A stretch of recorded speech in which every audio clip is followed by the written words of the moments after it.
Kamu pernah kepikiran nggak? Kok bisa ya? Rata-rata orang Tionghoa itu punya aset yang melimpah. Keran bisnis di mana-mana, punya toko gak cuma satu. Terus hidupnya kayak udah beneran stabil kalau dilihat dari segi ekonomi. Apakah ini itu gara-gara majang kucing keberuntungan? Nah, di sini kita sampingkan dulu kata orang Tionghoa.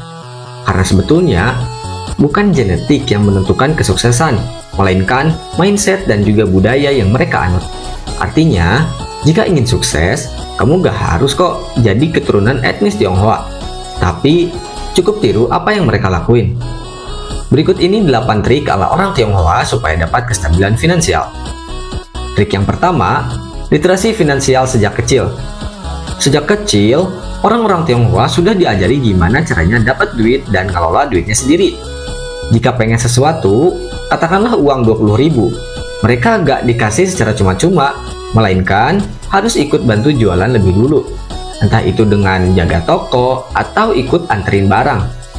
Mereka udah dididik gimana caranya dapetin duit sedari kecil.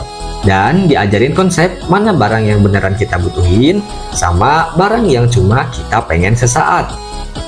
Nah, dengan diajarin konsep kebutuhan barang dan juga gimana caranya dapetin uang, mindset mereka itu sudah mulai jalan buat diajak mikir gimana caranya muterin uang yang udah mereka dapat. Dengan pengalaman mereka berdagang, mereka juga udah mengenal untung dan rugi sedari kecil. Nah, lalu pertanyaannya, gimana cara kita yang udah dewasa ini buat praktekin langsung apa yang adik Tionghoa ini dapat dari orang tuanya? Kita bisa latih literasi keuangan kita dengan mencatat pengeluaran bulanan dari yang paling penting hingga cuma barang yang sekedar keinginan aja. Kemudian trik yang kedua adalah nabung seakan-akan besok mau kiamat. Ada yang bilang kalau nabung itu sia-sia.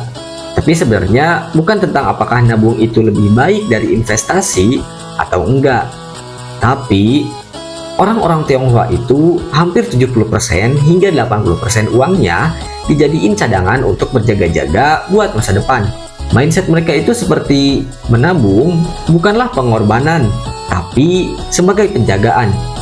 Artinya, uang yang mereka sisihkan sebagian besar disimpan untuk berjaga-jaga. Entah itu disimpan dalam bentuk saham, emas, ataupun cuma sekedar simpanan giro di bank.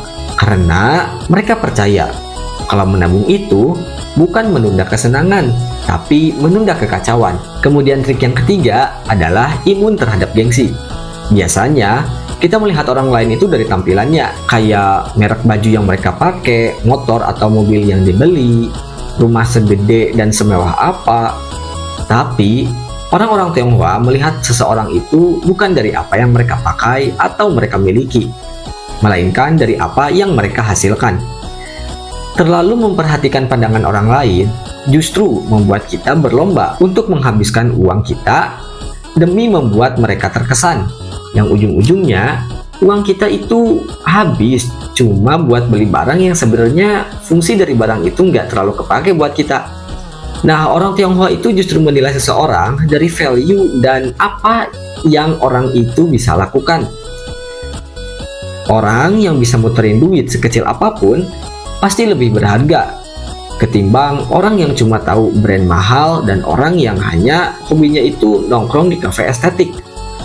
Karena sejatinya uang dan barang hanyalah alat untuk membangun kerajaan, bukan tujuan utama dalam perjalanan menghimpun kekayaan. Nah, lalu gimana ya cara kita supaya nggak mudah gengsian? Caranya dengan membeli barang-barang yang nggak terkenal selama 3 bulan.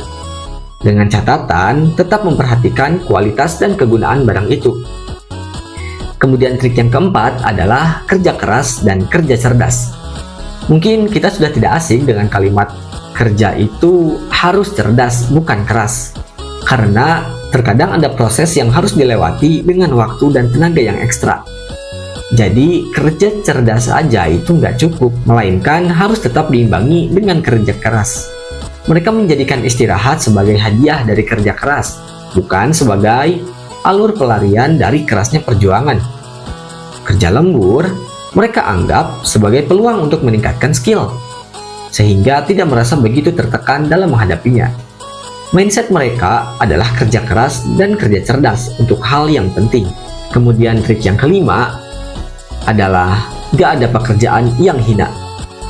Mindset orang Tionghoa gak memandang semua pekerjaan itu dari gengsi atau seberapa tinggi jabatan yang kamu punya. Tapi mereka melihat semua pekerjaan itu sama, yaitu sama-sama sebagai media untuk mengembangkan karakter dan juga reputasi. Orang yang punya jabatan tinggi dalam dunia pekerjaan itu memang bagus, tapi akan sia-sia jika memiliki reputasi yang buruk. Beda cerita kalau orang itu cuma punya toko yang kecil, tapi memiliki reputasi yang bagus. Karena mereka percaya bahwa sesuatu yang besar itu berawal dari hal yang kecil, layaknya perusahaan besar yang merintis karir dari toko yang sederhana. Dan ketika sukses, toko yang sederhana itu berubah bentuk menjadi perusahaan yang besar dan juga dibangga-banggakan oleh negara. Kemudian trik yang keenam adalah banyak keran duit.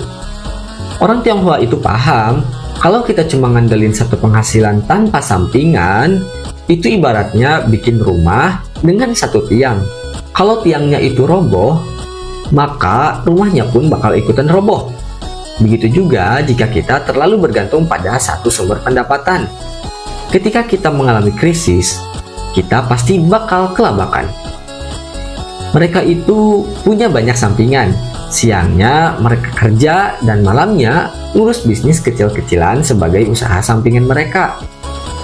Mereka punya banyak sumber pemasukan bukan karena serakah, tapi untuk berjaga-jaga di masa depan. Karena dunia ini suatu saat pasti berubah. Dunia ini pasti suatu saat mengalami yang namanya krisis. Nah, gimana caranya supaya kita bisa punya banyak sampingan? Coba 1 bulan ke depan, catat sebanyak-banyaknya keluhan orang lain. Terus, pilihlah masalah mereka yang cocok buat dijadiin ide bisnis. Kemudian trik yang ketujuh adalah prinsip kegunaan. Orang Tionghoa itu kalau mau beli barang selalu pakai rumus.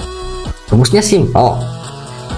Cuma pertanyaan apakah barang yang mau dibeli itu beneran dibutuhin atau enggak. Terus juga soal harga. Mereka pakai rumus bahwa harga yang mereka beli itu harus lebih kecil dari manfaat yang mereka bakal dapat. Dan juga soal kualitas barang, mereka cenderung beli barang yang multifungsi dan tahan lama. Misalnya kalau lagi beli sepatu, mereka lebih memilih sepatu yang bisa dipakai casual dan juga formal. Dan trik yang terakhir adalah warisan yang paling berharga itu ilmu. Orang Tionghoa tahu betul kalau anak-anaknya gak dikasih ilmu, mereka hanya akan menjadi penikmat saja, yang dimana harta itu lambat laun pasti bakalan habis. Mungkin kalian sudah gak asing dengan aturan klasik kalau generasi pertama bangun aset, generasi kedua itu nikmatin, dan generasi ketiga hancurin. Nah, itu terjadi karena mereka gak dikasih tahu gimana cara dapetin aset seperti yang orang tua mereka lakuin. Itu dia 8 trik yang orang Tionghoa lakuin buat mencapai kestabilan finansial. Jangan lupa like, share, follow, dan subscribe karena kamu gak punya jaminan buat ketemu akun ini lagi. Sampai jumpa di video selanjutnya. Dadah!